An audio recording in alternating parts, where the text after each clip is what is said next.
So what message about you did being in that relationship give you? What did you start to believe about yourself? I definitely felt like I wasn't enough. I didn't feel wanted. I was constantly feeling rejected, dismissed. Just my whole like being in his life just didn't matter. And he had other ways of showing love. But it is important to know your partner's love language. And like he was constantly buying me things and like doing all the grand gestures, which was great. And in the beginning that is like, oh my God, he's doing all these things, and he was older than me and all this stuff. But when you really know yourself, you're like, I don't need all that. Like and I think at one point I did tell him like, stop buying me stuff. Like I don't need it. Like just stop. Can you just be nice to me for a day and like follow through? Because what would happen is he'll, like, buy me something or give me flowers. I was always getting flowers. And then, like, the next day or that same day, he's, like, being weird towards me. So that was, like, the hot and cold stuff all the time, too. So let's talk about that, because I knew him very well. And he was at all the functions, all the family functions, turned up, taking pictures with you all on the gram. Thank you for whatever that was. Doing that, whatever that was. Yeah. With all of the relationship goal pictures and all the things. Team us, hashtag team us. All the hashtags. Woo! Okay, y'all had a shared social media account, all the things. Yeah. So to us, to the family, to the best friends, to everybody, we thought like, oh, they about to get married. It had been so many years. Like, that was just the expectation. You were the first one that was going to get married. Yeah. Out of the group. Right. So what was that in comparison to, like, the reality of what you were going through? Well, that was all the show stuff. Like, and I feel like because of those insecurities, like, he wanted everyone to, like, see him in a certain way. Yeah. When it would just be me and him, he'd be, like, on mute, just, like, not really interacting with me, just super chill, just a whole different person. Really, a whole different person. Yeah, it would just be a lot. Okay. Heavy. So how did that make you feel that he was cool when everybody was around, but just with you, it was like just weird? Well, I would have that conversation with his mom sometimes, and she told me that she would notice the same thing. Like, she would go pick him up from somewhere, and he'd be with his friends, the life of the party, the class clown, whatever. Then he'd get home, and he's on mute, or he's just like a whole different person. So I feel like when you hear something like that and you're that young, you're like, oh, this is just who they are. And but now you realize there's something there. Yes. There's something off with that. And there are a lot of things there. And like, I don't want to sit here and just like bash him. Like, I think he loved me the best way that he could. Right. And I think that his own hurts and his own traumas and just all of the things that he wasn't willing to share with me is what caused, our relationship to look the way that it looked. And like, I couldn't save him. I couldn't help him heal. I couldn't do any of those things for him. Like, he had to want those things for himself. And in the process of me thinking that I could do that, whether it was conscious or subconscious, now I'm like, toe up.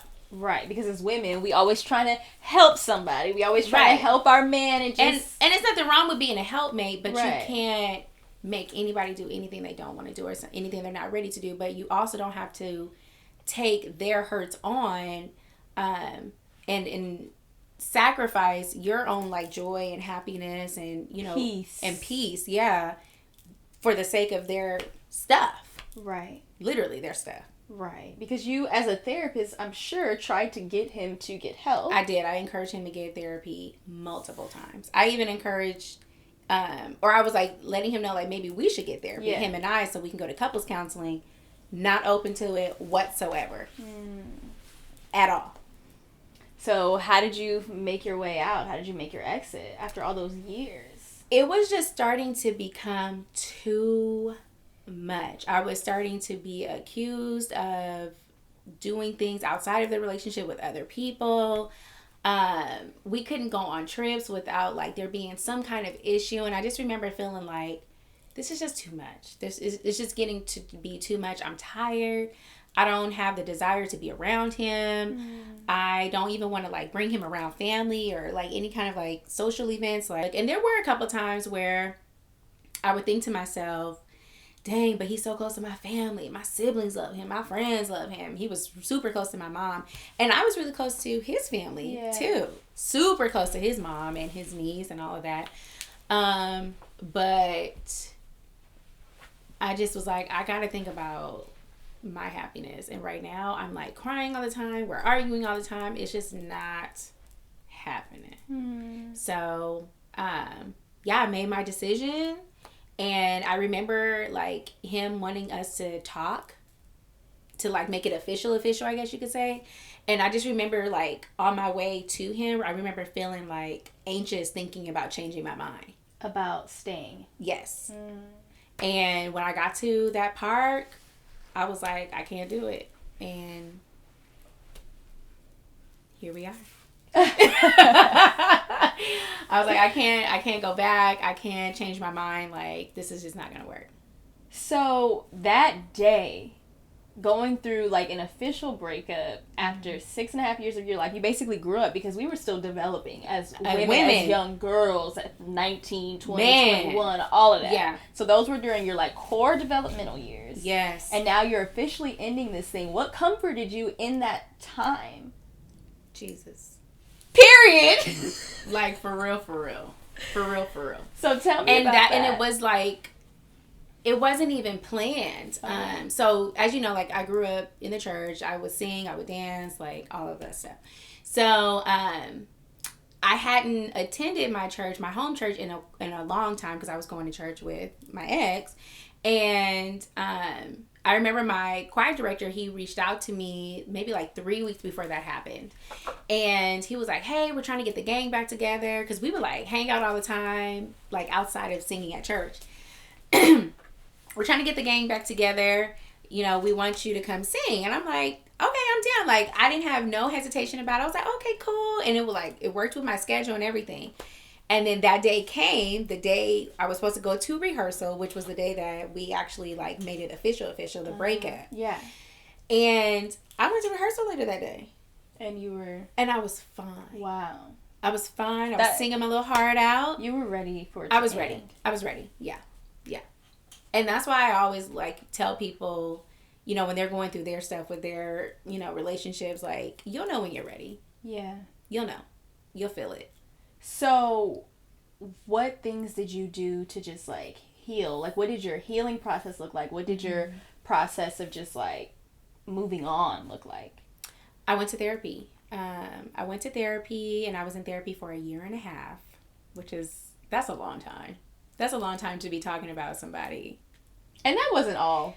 It wasn't, but it wasn't even the reason I went. I originally went because of stuff going on with my family. Right. And that, I mean, we did talk about that stuff, but it ended up pretty much being about my relationship. And that is where I learned that I was in an emotionally abusive relationship.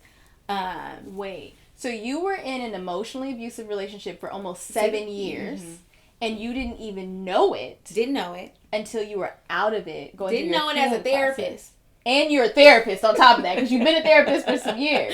Yeah. And that just shows how when you're really in something, yeah, a lot of times, and you don't have guidance, you don't really have a healthy example, you don't have any safe spaces to go and speak to people about what's really going on, how you can be in something so abusive and have absolutely no idea. Yeah. And I always tell people, like, before I was a therapist, I was a human. Right. I'm still a human before I'm a therapist.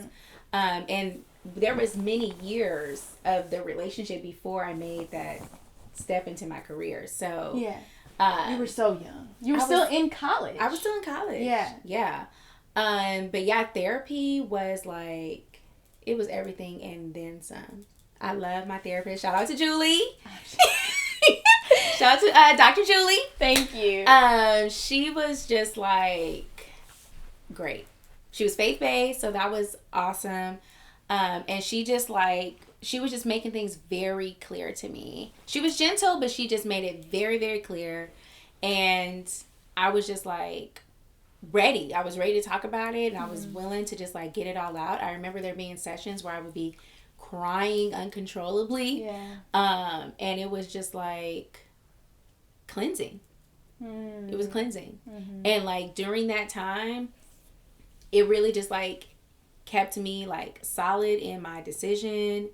I didn't like feel like I wanted to like try to, you know, have a conversation and then think about, oh, well, let's try this. No, I was like done. So yeah, therapy was helpful. And then I would also listen to the relationship goals series with Pastor Michael Todd. Mm-hmm. That's a crowd favorite for sure. Oh my gosh. Like, I watched it like 3 times. I would write notes, and that was another like eye opener for me. Just everything and just relationships and relating it back to the Bible, and like just not having that information like was just like, whoa, this is like crazy. I was really like holding on to a lot for someone that clearly was not loving me the way Christ loves me. Yeah, it was just, yeah, that was completely absent from the entire relationship. So that's so crazy to me, because so many people are like, so many people don't share the word of God with their kids because a lot of times they don't know it themselves. It's so unpopular to read the Bible. And it's like, we have so many questions and we're going to like relationship gurus and watching all these YouTube videos and just doing all these things, or just jumping out there and diving into it and trying to figure it out ourselves, when God's word is laid out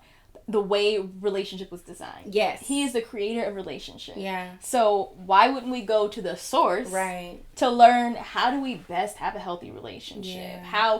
What is the role of the man? How is the woman to be a great wife? And how is the man to be a great husband? And how are these two people to be great parents? Yeah. And just even how to be a great friend, and just any type of relationship. Any kind of relationship is laid out so plainly in the word of God. But we jump all over the place looking everywhere but or just don't look at all. Or just don't look at all and just jump out there. Yeah. And it's crazy to me. Yeah. It blows my mind that I didn't discover it until I was in my 20s. And I'm like, well, I would have missed a whole lot of hot mess ministries had I have just known the very simple things. Hot mess ministries, yes. Yeah. Child. Yeah. So that was, I would say those were the top 2 things that like really helped in my healing process. And you were also journaling. And I was praying. journaling. I was journaling a whole lot. Journaling, going to church. Yeah, and then also like starting to share my story was helpful too, because for so long, like there was only a couple people that I was like talking about these things to, and you know, it's the blind leading the blind. Like, you know, we all the same age, we all in our relationships, like nobody really knows how to handle like some of the things that I would share. But like sharing my story after the breakup has also been very healing, because a lot of my friends really have been like, I'm kind of going through that too. Let me see what's going on over here. Do I need to like make my next move? And that's an interesting point, because emotional abuse isn't something that's easily measured from the outside. No. So a lot of people don't even realize they're going through it until you start to tell them little tidbits of your story, and they like, hold on a second, my man doing the same thing. Yes, no, that's real. Yeah, like physical abuse, you can see the bruise, you can see the scratches, or you know, whatever, or even like, you know, even if it was like sexual abuse, like you can go and get a rape kit and they can like, you know, analyze it in that way. But emotional abuse is like, and it's the most impactful. Yeah, because you carry that stuff with you for years. You start believing lies about yourself. It messes with your head.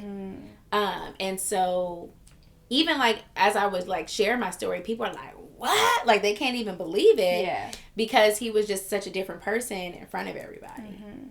So in what ways, now that you have experienced the love of Christ, how can you contrast that to what you previously thought was love? I think just like having, or not having, but just knowing your worth. Knowing your worth and knowing the love that God has for us, and not like taking anything less than that. So pretty much going through all of this with no guidance, just going with the flow and figuring out as you went along. Now that you've gone through those things and you've learned more so the hard way, what do you want to make sure that you tell your future daughters? Constantly reminding her about her worth and her value, and you know, never like wavering, like not letting that go just because like you love somebody, or because they saying this or saying that, or you know. Girl, yes. Because growing up, even for myself, I was always told you're valuable. So I knew I had some kind of value, but no one told me what my value was. Right. So there were certain things I wouldn't do because I'd be like, I'm valuable. Right. But there's those little open doors where it's just like, well, maybe I could do this, or like, it's okay if you treat me this way, because I didn't know what my value was actually in. I didn't know how much I was valued by our Creator. Yeah. You know, so there were so many gray areas where that became toxic for me. And it can be confusing too, like to be told you're valuable, but then you're not always treated that way even by your own parents. That's good. So that's like confusing. Yes. You're like, very okay, confusing. You keep telling me I'm valuable, but you talk to me crazy, or, you know, whatever. So that's going to be important for us as parents too, like how we actually treat our kids is going to be huge. Right. Because, you know, I always tell the caregivers that I work with, like, you are the child's first teacher. Right. And each parent and caregiver is a child's first representation of Christ. Of Christ, first of representation, love. Right. And God is love. So first representation of our Creator. And so if they have a terrible experience with their dad, a lot of times they think, well, this is how God is, which is completely false. Right.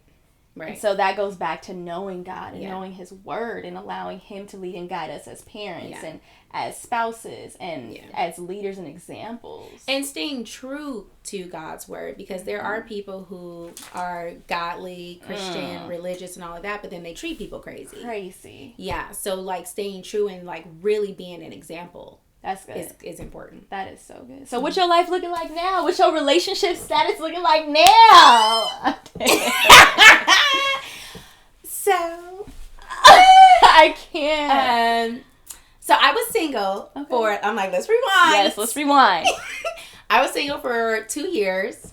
Loved it. For your first time since you were 19. Since I was 19, yes. That's a long time. Yeah, it was basically all your 20s. Yeah, all my 20s, I know. So I was single for 2 years, and I actually really enjoyed it. It was something that I wasn't looking forward to as I was, like, making up my mind about not being with him anymore. Because I was like, dang, I'm going to have to start over. I'm going to do this. And that's another thing. We get to a certain age, and then we feel like this is it. Like, oh, it's been this many years, you know, all of that stuff. So I just like locked in like on things that I knew I wanted to like do, like get my own place, move up in my career, those kinds of things. Focus on like my fitness. Like I had gained a significant amount of weight during that relationship. Like my weight was constantly up and down, up and down, up and down. So like focusing on that and, you know, and just doing things that I just wanted to do. Like, because that relationship affected your health. My health was even affected, that I just found out about almost a year ago now. I had fibroids. And they weren't just like regular, like little fibroids. Like one was the size of a cantaloupe. So I was doing a lot of research about fibroids. And all you hear, when you hear about fibroids, you just hear about it being in like older women. You hear that you got to get like a hysterectomy and you can't have kids. Like that's all that you hear. And so I was doing my own research. Thankfully, I did not have to get a hysterectomy. Praise I can God. Still have kids. Yes. But one of the main things that kind of like makes tumors grow is stress. Is stress. And I think like being in that relationship for as long as I was, under all of that stress, constantly, is what created the fibroids. And a lot of times that's what happens with emotional abuse. You don't have the external bruises, right? But things are going on inside. Internally. Yeah. So now, so I've been with my current boyfriend. It'll be 2 years in December. Oh my gosh. And he's just like a sweetheart. He was actually introduced to me by a friend, and out the gate, I was just asking her about things like, do he love the Lord? Do he smoke? Do he this? Do he got kids? Like, what's up? Before I go on a date with this man, what is what, in the words of Brittany? So, and so she gave me the answers, and I was like, okay. He's like a sweetheart, and it's just great. But it's just nice to know, like, out the gate, what to look for, the red flags, and even having a conversation about the red flags, because we were able to do that. So just having like that level of awareness your partner having a level of awareness about the things that he has going on. Because nobody's willing to get the help. And willing to get the help. Because nobody's going to be perfect. Right. We all got stuff. But definitely like willing to get the help and having the awareness, and then also not projecting any of that stuff onto me. Willing to have a conversation about whatever, you know, it is that may be triggering him, or, you know, just stuff like that. So I'm extremely just like grateful that I did my work. Yeah. And now I can getting the help you needed and processing through your things and taking it to the Lord. Yes. And now I'm like in a very healthy relationship, and I could not be happier. Oh, do I know? No, I'm so happy for you, and just so grateful to see just you at peace. Yeah. You at peace, and you just able to express your joy that's always been up in there. Yeah. But just freely, without feeling you like you have to censor yourself to make someone else more comfortable or confident with themselves. And so thank you so much. Thank you for having me. Give me a hug. Thank you for coming on. And thank you for physical touch. Thank you for being transparent and giving me 13 hugs right now. I'm doing great. It's fine. No, but yeah, I believe this is going to help and encourage so many girls, the girls that we used to be. Yeah. Where we used to be at, and the girls that we got to blossom out of by the grace of God. And I pray that for the girls and women that get to watch this as well. So I love you, girl. I love you.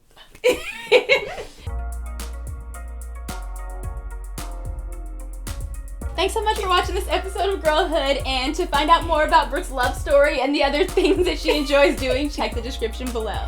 See you next time. Please remember to subscribe and send this to someone that may be encouraged by it. See you next week.